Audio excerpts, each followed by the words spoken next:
First at 6, looking for some relief from the high gas prices. Take a look, $3.64. We'll tell you where coming up. It is Friday, April 17th. Good morning and thanks for starting your day off with us here on Fox 61. I'm Bridget Bureau.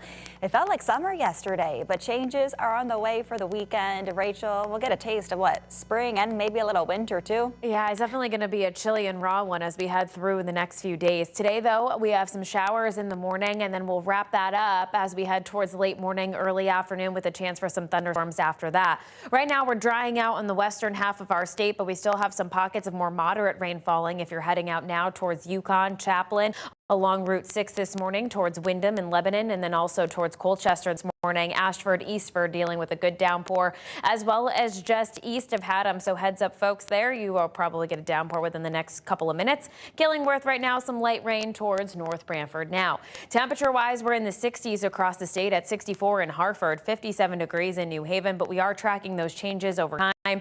This rain now is tied to a front that sweeps through. Once it does so, it's going to drop the humidity as we head into the overnight hours, leading to some cooler numbers heading into this upcoming weekend. By noontime, numbers are up around 70 degrees under a mix of sun and clouds there, and then there's an opportunity for some scattered storms as we head towards the afternoon too, anytime after about noontime or so. 73 in Hamden today, 72 in Hartford, 71 in Brantford, southeastern Connecticut in the upper 60s to near 70 degrees. We'll talk about where we go from here. We'll break down the full 7-day plus your weekend forecast coming up in just around 15 minutes. As we check in with the roads this morning here at about 6:01, almost 6:02, we have largely quiet roadways across the state this morning. Live look outside in West Haven on 95. Both directions there featuring light volume. That's certainly what we're seeing along the shoreline. Haven to Bridgeport, 20 minutes. Travel speeds down to around 59 miles per hour, which is pretty manageable. Southbound 95. New Haven to Old Saybrook is 28. Bridget. All right, Rachel, thanks. Developing this morning, the newly agreed upon ceasefire between Israel and Lebanon, holding at least for now, is expected to last for 10 days. President Trump announced the deal, saying leaders of both countries have agreed to peace. He also invited them to the White House for further talks. It's a very nice little package for about a week, and we're not going to have lots of bombs dropping, and we're going to see if we can make peace between Lebanon and Israel. If the truce holds, it could increase the chances of an extended ceasefire between the U.S. and Iran. For now, the U.S. military says it will stop ships tied to Iran or those suspected of carrying supplies that would help Iran. It comes amid a U.S. blockade of the Strait of Hormuz. Today, leaders from the UK and France will gather dozens of countries to push plans forward to reopen the strait. The U.S. is not included in those plans. Gas prices across Connecticut are starting to stabilize, but drivers are still paying more than they did this time last year, with prices around $4.08. Fox 61's Aaron Coogan is out there looking for the cheapest spots. And Aaron, you found a spot where people can save quite a bit of money. Yeah, well, in a time where every cent seems to matter, take a look here along the Berlin Turnpike at the Gulf gas station, $3.64. It's a pretty good deal. We actually just talked to a man who said he traveled 20 miles to get to cash in on the cheaper deal. And, you know, it is a pretty substantial savings. 43 cents from the day's average today, which remains at $4.07. Similar prices can be found up and down the turnpike and at a couple wholesale retailers like Costco and Sam's Club. According to Gas Buddy, a data site that tracks the trends of prices across the country, off-exit stations here in Connecticut still remain the most expensive. Some stations reaching nearly $4.30 this morning. Independently owned pumps are also a good place to look if you're battling high price fatigue, as they don't always offer the name brand fuel.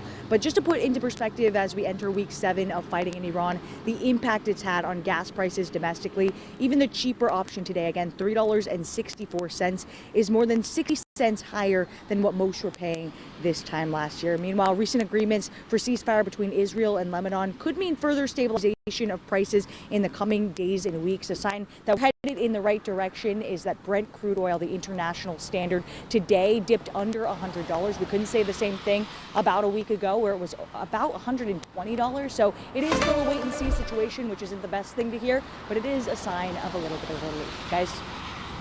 Yeah, you can save around 50 cents. That's a bargain. Thanks, Aaron. Appreciate that. 6:05 now. And happening today, New Haven's disgraced former police chief Carl Jacobson is expected to appear in court.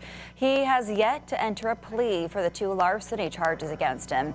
Jacobson's been accused of stealing more than $85,000 funds. Prosecutors say Jacobson admitted that he misused money from a confidential informant fund and a police youth program. Investigators say they also found heavy gambling activity with hundreds of thousands of dollars transferred to betting platforms. Hartford police arrested a man after they say he brought a firearm into Aetna's headquarters. Officers were called to Farmington Avenue around 10 yesterday morning after reports of a suspicious person. Police say the man had an AR-style pistol in his backpack. Aetna security detained him before police arrived.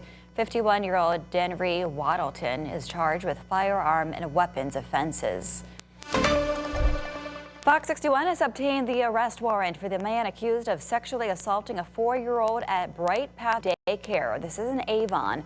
It happened back in March. Since then, Han Barrios Otero has been fired, arrested, and charged with 4th-degree sexual assault. Fox 61's Stephen Reels went through the warrant, which gives us a new look at what happened. We just wanted to start off the story with a trigger warning because some of the details in this arrest warrant was very graphic stuff. And police said that surveillance video shined a new light on the case. And they say the assault took place over the course of more than 45 minutes during nap time at the daycare. The video showed Barrios Otero lay next to the boy and move his hand underneath the boy's blanket for several minutes. Eventually, another teacher walked into the room and Barrios Otero tried to hide what had happened. But later, he continued to touch the boy and put a phone underneath the child's blanket. And eventually, the child began to roughhouse after he appeared to have been catatonic and non-resistant for a little more than 20 minutes. The warrant says that the teacher had grabbed the child's face, kissed it, as well as the boy's hands and the upper body. This continued until other children began walking around the classroom.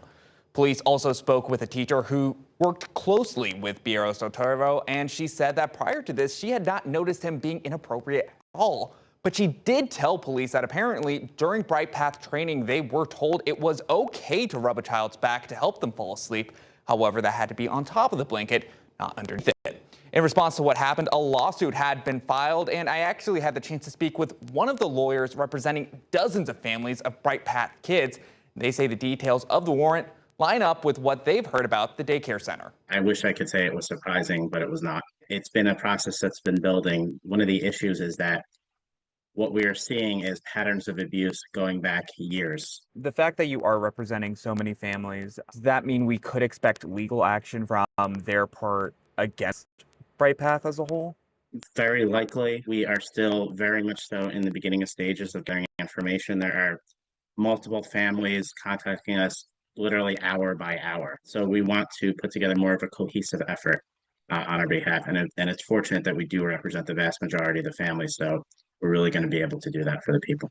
And we have a full statement from the attorneys representing the families, Fox61.com. But right now, the lawyers tell us that they want to call on the daycare to release what they knew about the incident and any prior complaints. In the studio, Stephen Reels, Fox 61. So disturbing, Stefan, to hear those details. 6:08 now. A tractor-trailer driver is dead after a fiery crash yesterday morning in Vernon. State police say one tractor-trailer was parked on the shoulder of I-84 East when it was hit by another truck. The truck that caused the crash caught fire, leading to heavy traffic near exit 67 for several hours during morning rush hour. Officials have not yet identified the driver who died. Officers in Hartford say a moped rider was hit by a vehicle last night. It happened at the intersection of Flatbush and New Park Avenue around 9:30 p.m. Police say the driver of the vehicle that hit the moped stayed on the scene. The road has since reopened. We're told the rider of the moped was hurt and taken to the hospital. Their condition still unknown this morning. Yesterday, firefighters in Avon responded to a two-car crash. This was the scene at West Avon Road and Hollister Drive. Crews arrived and quickly assisted those involved. One person was taken to the hospital, and firefighters also cleared debris and fluids from the road before reopening the area to traffic once again. Police in Trumbull say more than 100 dirt bikes and ATVs took over roads on Sunday. Officers say it disrupted traffic on Route 127, Old Town Road, and Main Street during the incident. Investigators say someone ran into and broke the side mirror of a police cruiser. Officers say current state laws limit what they can do to stop these takeovers. We're not allowed to pursue these vehicles. Again, we have to put it into perspective as far as the manpower that we have allocated to deal with an issue like this and what our best course of action. And sometimes it's kind of providing that safe passage. He says officers clear the roads to get everyone else out of the way. Bridgeport and state police are working with Trumbull to identify the drivers and hold them accountable and hopefully prevent another one of these takeovers. They can be dangerous. East Haven police arrested a man after a reckless driving incident led to the discovery of a ghost gun. Officers say 2 motorcyclists were driving recklessly on Frontage Road, and when police approached, 33-year-old Julian Rosario ran but was caught after a short chase. During the struggle, a loaded magazine fell and a ghost gun was discovered. Rosario faces multiple charges and is being held on a $500,000 bond this morning. Still ahead on the Fox 61 Morning News at 6, volunteers will help give the gift of dental care for those who can afford it. More on their mission of mercy ahead. And a local teen is working to make sure others are protected while waiting for the bus. More on his project next. It's a tough job market, but there are jobs out there. I'm Tim Latow in Groton with more on how a recent job fair brought in way more applicants than expected.